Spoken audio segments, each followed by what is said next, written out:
my name is Esther Kim. I am a barista working at Kumquat in downtown LA. That's your main title? I don't know. Yeah, well, I don't know. Like professionally, I make coffee, make people happy, make people giggle. That's my job. You also sing? I sing, yes. You sing? How could you I forget? sing. I do sing. I sing a lot sometimes. Allow a heavy agitation bloom. It's good. I like that. What does art mean to you? What is art? Is it not just a fart without the F in the front? I don't know. I feel like art is like an extension of a person. Like, it could be anything, I think. I think whatever it takes for a person to understand the feeling inside of them or how they perceive the world, I think that could be art. What are some art forms that you enjoy in life? What do you do? These days, this is kind of random, but this is more recent. I've been listening to a lot of classical music. Okay. Because I used to listen to a lot of like R&B and hip hop, but it's a little vulgar. Yes. I don't like listening to that Okay. stuff. And so I've been trying to like listen to a little bit more of like old inspiration. The reason for that is because I don't know if you know about back in the day when like music started, like, you know, the Renaissance. Yeah. I can't believe You're I'm about to sharing get this hella right now. nerdy right now. You're about to nerd out.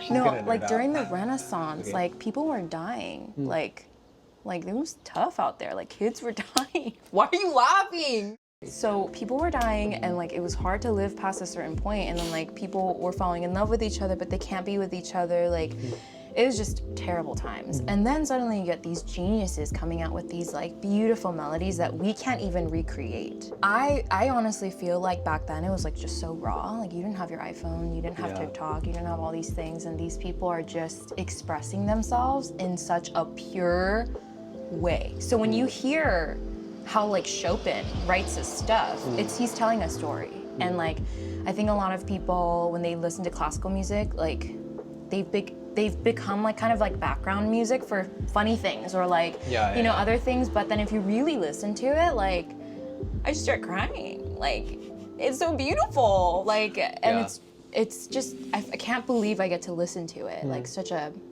brilliant piece. Like every day just on Spotify, like Chopin to work, like Chopin to gym. Like how do you draw inspiration from that? Surprisingly, I do draw a lot of inspiration from that because I feel like with music, that has been my outlet. When I sing or when I write songs or when I write music, it feels like I'm creating a pool of water. Like, and I want to make sure, just like how I feel when I'm listening to classical music, it feels like every melody is holding hands with like the emotion. These days it's become like a formula for like what people like psychologically, but like for me, like I've always really loved like honesty and like kind of like what journaling would sound in music, like what a conversation would sound in music. Like it's been a freeing like medium for me. So you know how like you used to pursue music a little more heavily? So where are you at with that now? How did you become a barista instead of pursuing it full time? So yes, when I was little, How little? Just a little wee little baby. Girl. It's just a little.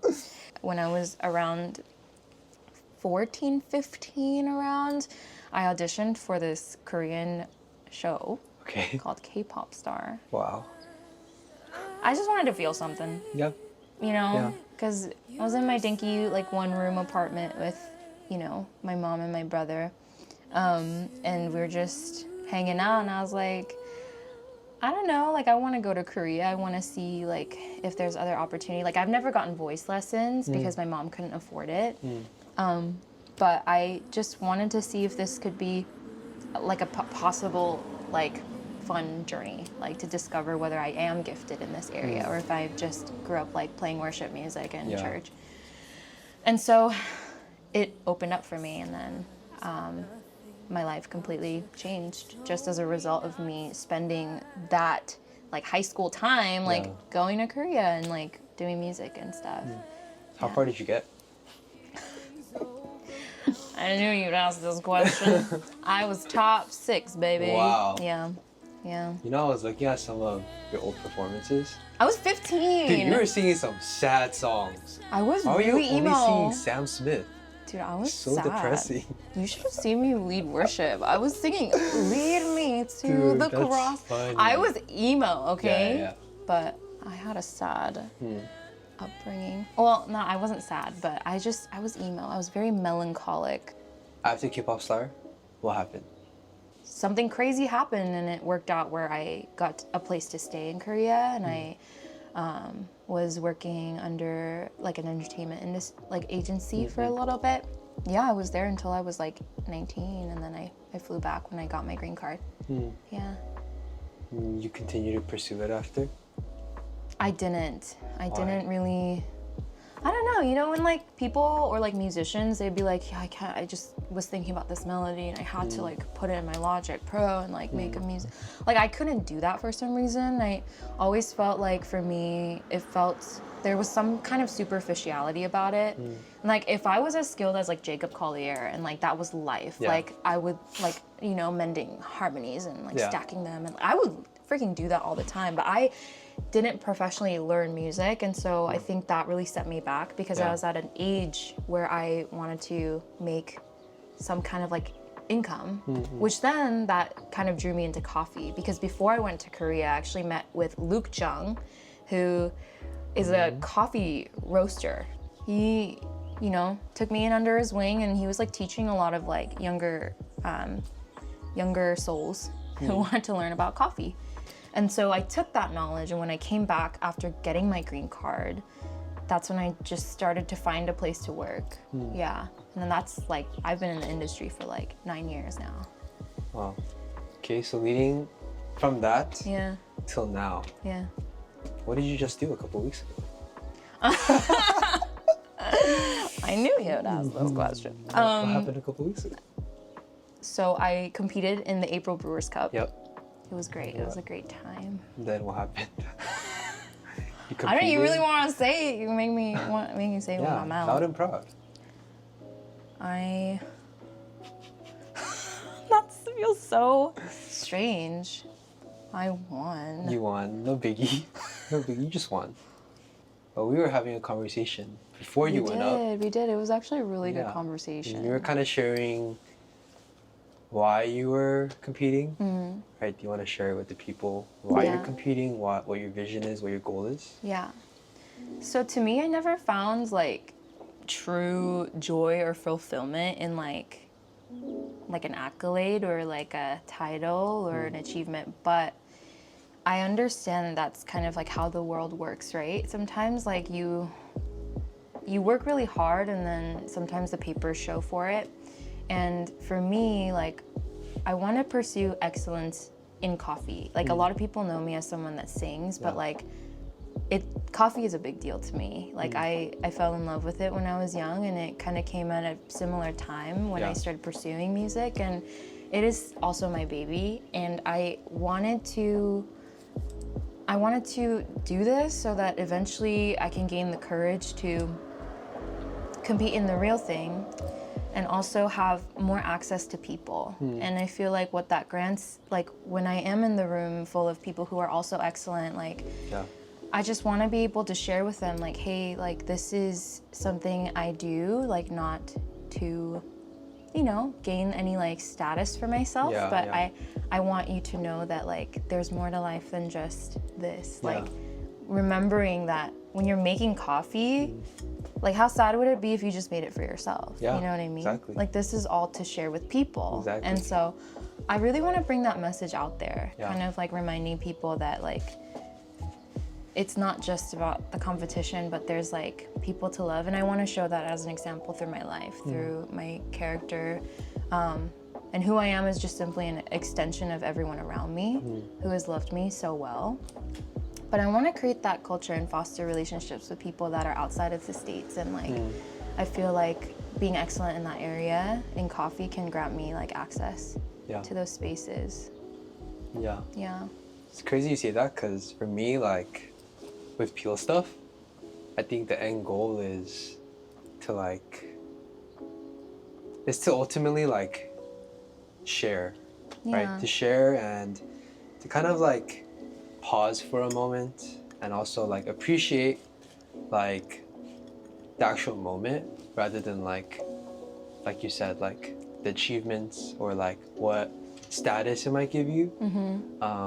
So even with like doing this kind of setting, I think my goal was to be able to like share moments with people that like just make us human. Exactly. Like you sharing a part of your journey as like I share this drink with you. You know? Yeah. But I think when we like talked at the Brewers Cup, like for me actually, like I never considered this field to like blatantly be like, oh, this can be a way for me to like reach people. You know, to like share about like my faith or whatnot. But I was really challenged. By that conversation. Really? Yeah, I was. Let's go. Yeah, I was very challenged. I was like, oh, like you are right. Like, what is it if it's just coffee? You know. So even for me too, like, even though it's not explicit, you know, I think like giving the space to be able to share, and then maybe one day it's like, oh, you can slip some in, you know, like. I think that would be really great. Yeah. What's so funny that you mentioned that is like, I'm sure there are a lot of people who will be watching this that like are in the service industry to some degree, and maybe they're there to do part-time and like just kind of like cushion them to go pursue something else. But I think like there was this one time when I was working at Kumquat where there was like a woman who came in and she was just like staring at the wall and like looking a little sad, and I felt like God telling me to go talk to her. And I was like, hey, like, how are you doing? Like, is everything okay? Like, you know, what are you here for? Like, and she just started sharing about how she just lost her husband and that they're just trying to take care of a bunch of things. And my mom is also widowed, so I know very well what that feels like. And I was able to tell her, like, just prayerfully, like, hey, like, I don't know what kind of faith you believe in, but for me, like, after losing my dad, like, things got really hard, but it all worked out. And there's someone watching over you, and I got to pray for her. And, you know, I think there's nothing more, like, special than that. Because especially when I have like moments like that with people that like God brings to me to just encourage and to love on, and I think it's just such a great space for that to happen. Like you don't lose an arm or a leg making coffee, but it's literally like a hub, like a well where people can come and just like be themselves and or just work, you know. But I found that to be like those little pockets of like joy and encouragement for me. And you know, I was talking to you about this where I meditate a lot on like what people who are like about to die think of. And I know that's so emo of me. Dude, Q Chopin. No, but Q Chopin is crazy. I want to live like a life that I don't want to like regret when I'm like on my deathbed. And you know, people are like, I want to do this and see all the wonders of the world, but no, from what I hear, it's like that's not what people are thinking about when they're on their deathbed. They're thinking about people, like they're thinking about their loved ones. And I wonder, like, maybe like life does go on and life will keep going for people, but like I do wonder if like maybe there's a way where we can kind of like stop or like, yes, be excellent in this so that we can create a platform for more people to have comfort and the true meaning of life, which is just to know God and to be loved by Him and also love people. Why did you choose this drink? Tell the people what that is. I don't know what this is. He said he made it today. Yeah. So, but Just put it together. I think, you know, what I would call this drink? Yeah. The Delilah. The Delilah. Because Why? it's so delightful. For someone who grew up without a dad, I got a lot of dad jokes. That was so dark. Yeah, but this is actually really good. When Stefan, it's Stefan, right? It's not Steven? Yes. Okay. Some people are like, it's Steven. And I'm like, Yeah. okay, well, you They're have a PH in your name. They're fake. That's what I'm saying. Yeah, I'm like, you have You're a PH. you're Like, why are you Stefan, you're not gaslighting Steven. me? I know, right? I agree. I I need to totally see a agree. therapist. Totally agree. But I messaged Stefan and I was like, hey, like, so today I'm feeling a little something black, something citrusy, something cold, something a little sweet.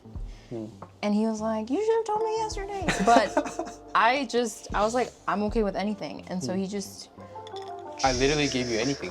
and he put just a bunch of stuff in it and it's working into a beautiful Delilah. Isn't she? Delilah. I heard you were gonna brew us your winning cup today. Yes. So excited. Can't wait to have finally good coffee in this garage. I've been waiting all my life for this This moment. is amazing. All right, so this is my winning April Brewer's recipe.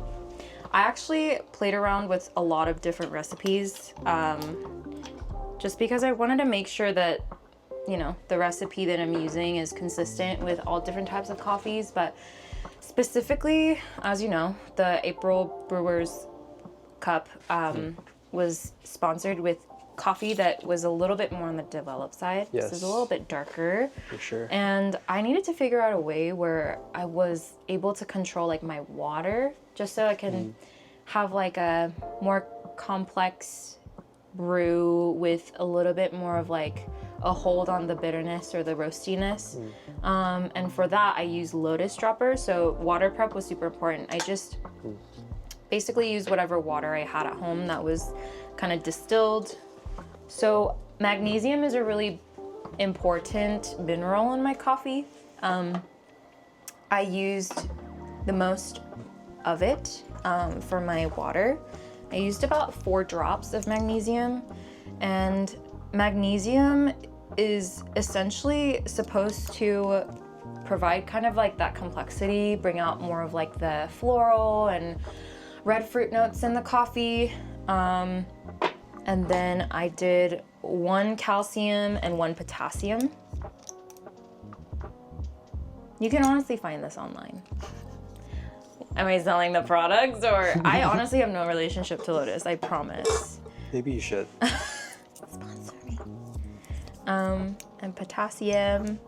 So what I found is that potassium and calcium work really well together to kind of cut the maybe high acidity that you get from the excess of magnesium, which I found. So it like really buffers and balances the acidity really well. Potassium mainly, I think it really helps with the complexity. Calcium helps with the sweetness in the body. To a T, I'm not really sure because I still need to do a lot more research on it, and then sodium. Sodium cuts the bitterness a lot, and I know it also enhances sweetness, which for a darker roast coffee, it really helps. So I put 2. Maybe today I'll do 3 just because For good luck. we are the salts of the world. Okay. So, do you want to give it a little smell? Yes. A little aromatic, dry aroma, as they say. Whoa. That is thermal shocky indeed. I'm gonna do James Hoffman style. Okay. So what we're going to do is we're going to start to. I'm just wetting the filter. There's nothing fancy here. I don't know why I stood up. It's just your stance is just so funny. How many grams? So I'm using 14 grams of What's coffee. your ratio? It's 1 to 15.5. So a little bit more than the 1 to 15. And after, this feels really awkward just sitting down. Does it look awkward? Does it look as awkward as I'll just cut to this camera. Actually, So I'm using a 1 to 15.5 ratio between coffee and water. This guy's making me laugh. Sorry. But anyways, so I just wanted to kind of open up the coffee a little bit more, have a little bit more clarity. And so I start out with a heavy agitation bloom, about 70 milliliters of water. I'm just like doing that for about 35 seconds. And then you sing a song, you dance. Can you sing us a song? Maybe Can not. you sing the chorus of Surely Worthy right now with no warm-up? No. No warm-up? Okay, this is an important part. Sorry. It's about 35 seconds. I'm doing a very slow circular pour up to 150 grams. Okay?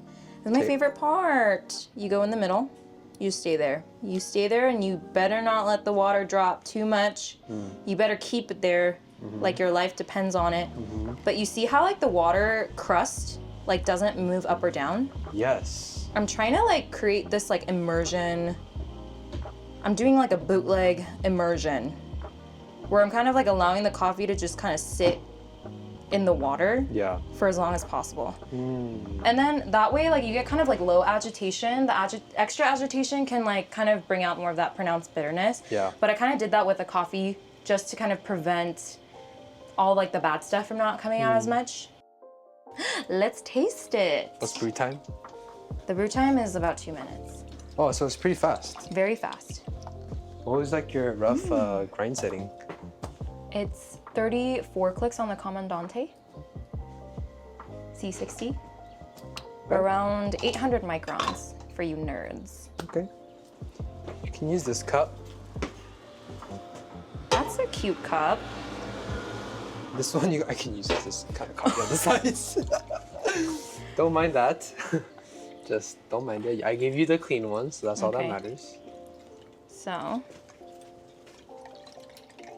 I also like this server because like it aerates the coffee. I have actually a complaint about that server. Really? Does it get crusty? No, like when you pour it, doesn't it like splatter everywhere from the sides? That's the fun part. That is Silly. not fun at all. Yeah, you just gotta, whoa, you never know where it's gonna go, so keeps you on your toes. Yeah, it does splatter. Right? Yeah, but you know, there's beauty in that. It's like It imperfect. aerates it even more. So this is the beautiful coffee. Okay. This is a Thermoshock Soudan Rume, roasted by Kumquat. Do you want me to taste it? Yeah. It smells very tropical. Tropical. It's good. I really like that. You want me to pour it for you here? Yeah. I won't allow this. It's fine. No, it's not. You nasty. It's just coffee. You already... It's just coffee. Dude, it was so crusty.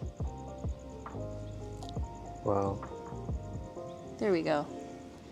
That is an acceptable vessel.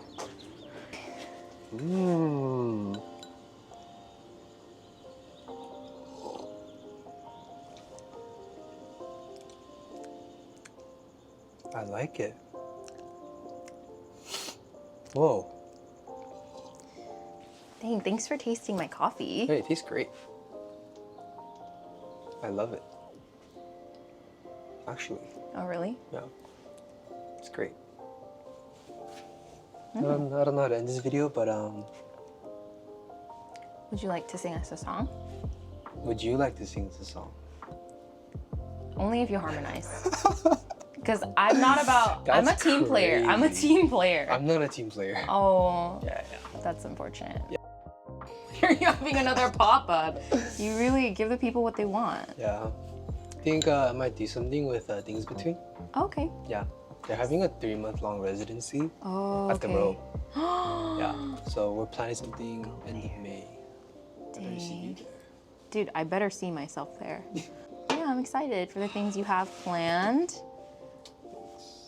I love what you're doing, sharing like every process. It's really cool.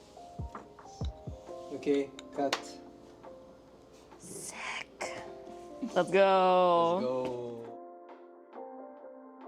Wait, is it under Manuka Bloom? No, it's under Manuka.